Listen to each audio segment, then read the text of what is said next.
सुवचनानि का क्या अर्थ होता है? तो सुंदरानि वचनानि सुवचनानि। सुवचनानि के पर्यायवाची शब्द कौन कौन से हो सकते हैं? तो सूक्ति कहोगे, सुभाषितम कहोगे, सूक्ति, सुभाषितम, अमृत वाक्यम, नीति वाक्यम, ये सारे आपको क्या कहलाएंगे? सुवचनानि कहलाएंगे। तो एक मिनट, मैं कटु वृक्षस्य, संसार कटु वृक्षस्य द्वे फले अमृतोपमे। संसार कटु वृक्षस्य द्वे फले अमृतोपमे सुभाषित रसास्वादः, सुभाषित रसास्वादः संगति सुजने जने।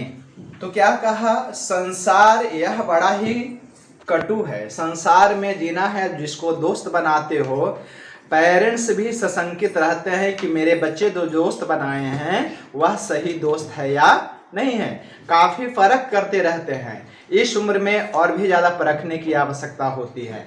नहीं तो आप लोग देखते होंगे बहुत सारे मित्र बन करके धोखा दे देते हैं। मित्र बुला करके कहीं न कहीं ले जा करके मारपीट करते हैं, जान से मार देते हैं। तो इन चीज़ों से बचना चाहिए। हमें कैसे लोगों के साथ संगति करनी चाहिए?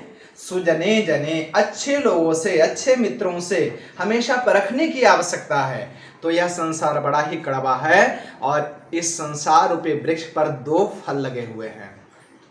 एक है नीति वचन और दूसरा है सज्जनों के साथ संगति। इस चैप्टर में आप सब स्टूडेंट्स पढ़ेंगे सज्जनों की विद्या, धन और शक्ति किस प्रकार सज्जन व्यक्ति करते हैं और दुर्जन व्यक्ति, खल व्यक्ति, दुष्ट व्यक्ति कैसे करते हैं। आगे के श्लोक में हम पढ़ेंगे। क्या कहा? वचनम सारभूतम यत् तत्सुभाषितम उच्यते।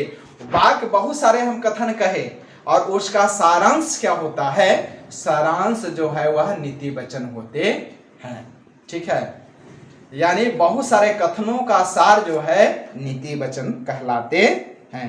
नीति वचन के बारे में कहा गया है, यदि नीति परक बातें हों, नीति संबंधी बातें हों, यदि बालक भी बताता है, अपने से कम उम्र का लड़का भी बताता है, उससे ग्रहण कर लेना। अब श्लोक की ओर चलते हैं। आगे एक बार, दो बार, तीन बार मैं श्लोक को बोल दूंगा और जिसको अनम्यूट किया हूं या जो हैंड्स ऊपर करेंगे उनसे मैं सुनूंगा भी। ठीक है, तो क्या कहता है पहला श्लोक सुवचनानि का? विद्या विवादाय धनम मदाय शक्ति परेशां परिपीडनाय खलस्य साधोः विपरीतमेतत् ज्ञानाय दानाय च रक्षणाय। अब देखो पुनः एक बार, विद्या विवादाय धनम मदाय, विद्या विवादाय धनम मदाय शक्ति परेशां परिपीडनाय खलस्य साधो विपरीतमेतत् ज्ञानाय दानाय च रक्षणाय। श्लोक इस प्रकार है। श्लोक को यदि अन्वय में कर दोगे तो समझ में आ जाएगा। कहता है फर्स्ट नंबर पर खलस्य लेंगे। क्या लेंगे? खलस्य विद्या, खलस्य विद्या, खलस्य विद्या विवादाय, खलस्य विद्या विवादाय। यहाँ फर्स्ट लेंगे खलस्य विद्या विवादाय। खलस्य को प्रत्येक बार ले सकते हो। खलस्य धनम मदाय, खलस्य शक्ति परेशां परिपीडनाय। कहता है एतत् विपरीतम, मेतत् है ना, तो एतत् विपरीतम, एतत् विपरीतम साधो। अब देखो साधो शक्ति, साधो विद्या। एक मिनट, ये तीन चीज है। एक विद्या है, दूसरा शक्ति है और दूसरा में क्या है? धन है। दूसरा में धन है और तीसरा में शक्ति है। ये दोनों चीज जो है दोनों व्यक्तियों के पास रहता है। दुष्टों के पास भी रहता है और सज्जनों के पास भी रहता है। तो वही कहा खलस्य विद्या विवादाय, खलस्य शक्तिः, खलस्य धनं मदाय भवति, खलस्य शक्तिः परेषां परिपीडनाय भवति। भवति क्रियापद लगा सकते हो।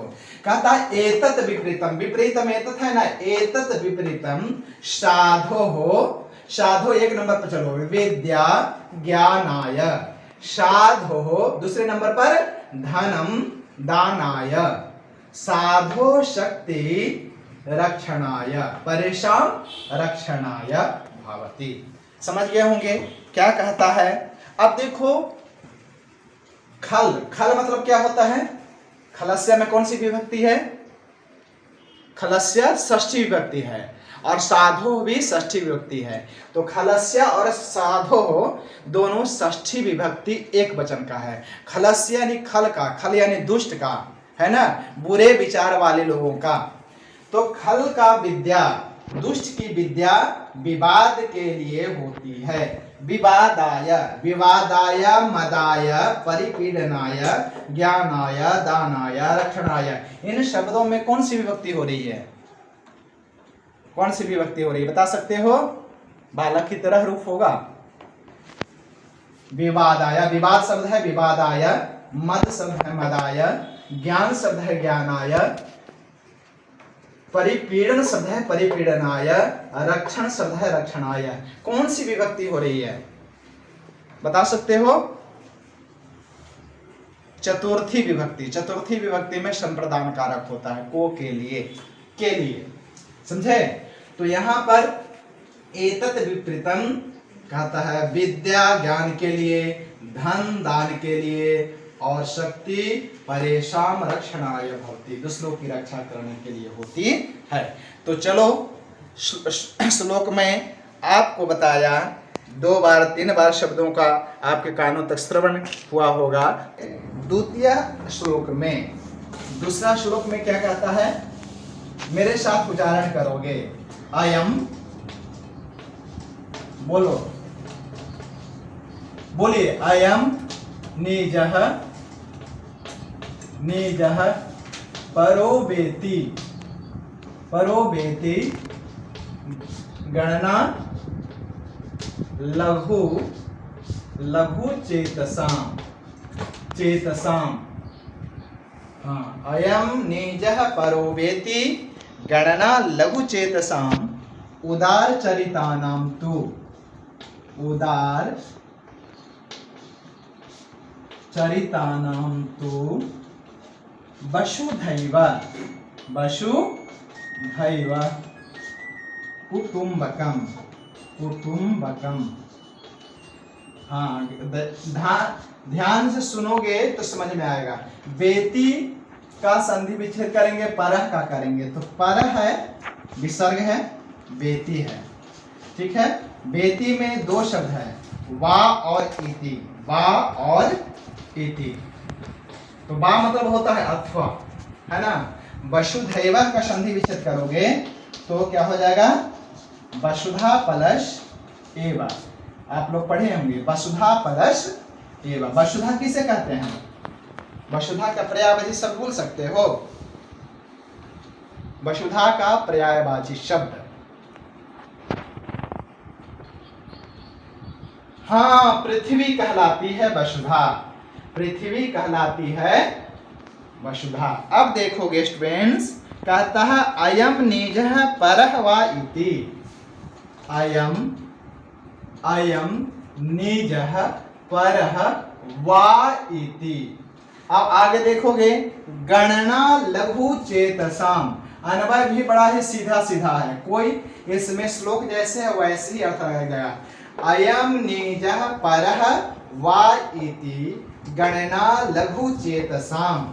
आगे देखोगे तो कहता है उदार चरितानाम, उदार चरितानाम तु वसुधा एव, वसुधा एव कुटुंबकम। ये आपका अन्वय हुआ। कहीं से कोई अयम मतलब होता है इदम शब्द का रूप है, इदम मतलब यह होता है, यह निज है, निज मतलब होता है अपना। नोट करना है तो नोट कर लेना, अयम निजः, निजः ऐसे अर्थ भी दिए हुए हैं नीचे शब्दार्थ में, निजः का अपना दिया हुआ है। निजः परः, निज अपना, अपना का विलोम पद क्या हो जाएगा? पराया। तो यह मेरा है, यह दूसरों का है। लघु चेतसाम गणना, गणना लघु चेतसाम। लघु चेतसाम का अर्थ क्या दिया? अर्थ दिए हुए हैं नीचे में, देखो क्या दिया? छोटे हृदय वालों का की के, है ना। लघु चेतसाम षष्ठी विभक्ति बहुवचन का रूप है ना। षष्ठी विभक्ति बहुवचन कहता है कि अयम निजः, यह मेरा है, यह दूसरों का है। ऐसी जो गणना, ऐसा विचार, ऐसी मानसिकता जिसकी होती है वह छोटे हृदय वालों की होती है। अब आगे कहा लघु चेतसाम का विलोम पद है उदार चरितानाम। लघु चेतसाम षष्ठी विभक्ति बहुवचन, उदार चरितानाम षष्ठी विभक्ति बहुवचन, उदार चरितानाम। उदार चित्त वाले का, उदार चित्त वाले का ऐसा है विशाल हृदय, हाँ विशाल हृदय वालों का, जिसका हृदय विशाल है तो उसके लिए वसुधा एव कुटुंबकम, वसुधा यानी पृथ्वी ही परिवार हो जाता है। कुछ लोग अपने लिए नहीं देते हैं, कुछ लोग पूरे राष्ट्र के लिए जीवन समर्पण कर देते हैं, है ना। पूरे राष्ट्र के लिए जीवन, यदि हम लोग नहीं उतना कर पाते हैं फिर भी हमारे अंदर में अच्छे भाव होने चाहिए, है ना, अच्छे भाव होने चाहिए। बहुत सारे एक से एक महान व्यक्ति हैं जो अपनी संपत्ति पूरा का पूरा दान में दिया। स्वामी श्रद्धानंद की बात आती है, अपना कोठी, अपना प्रेस सारे आर्य समाज को दे दिया और गुरुकुल की स्थापना की। लड़कियों के लिए अलग पाठशाला खुलवाई, गुरुकुल विश्वविद्यालय की स्थापना आपके स्वामी श्रद्धानंद ने किया। पूरी संपत्ति दे दी, है ना, पूरा जीवन दे दिया। और गुरुकुल कांगड़ी से बाद में पानी वाला इलाका था, जल मग्न हो जाता था, जैसे उत्तरी बिहार में होता है, वहां से ले जा करके जैसे हरिद्वार में स्थापित किया, जैसे पटना में स्थापित कर दिया। यहाँ बाढ़ की दिक्कत नहीं है। तो इसी प्रकार ऐसे एक से एक महान संत हुए। अभी कुछ ऐसे लोगों, महान पुरुषों का नाम आता है, वैसे ही दुनिया टिकी होती है। यह अपना है, यह पराया है। हाँ, स्वामी दयानंद, स्वामी विवेकानंद, आज भी वर्तमान समय भी ऐसे जीवन जीने वाले बहुत सारे लोग हैं जो अपने परिवार से उठ करके समाज के लिए जी रहे हैं।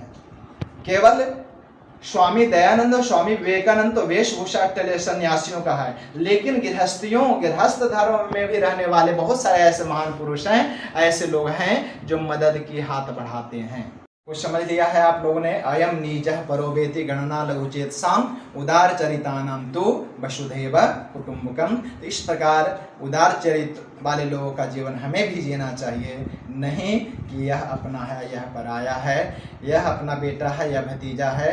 भेदभाव जहाँ होने लगेगा वहाँ दिक्कत होती है, परिवार आगे तक नहीं चल पाता है, परिवार टूट जाता है। इसलिए मैं कहूँगा कि ये सबसे थोड़ा सा ऊपर उठेंगे तो आपको भी सम्मान मिलेगा। Thank you students.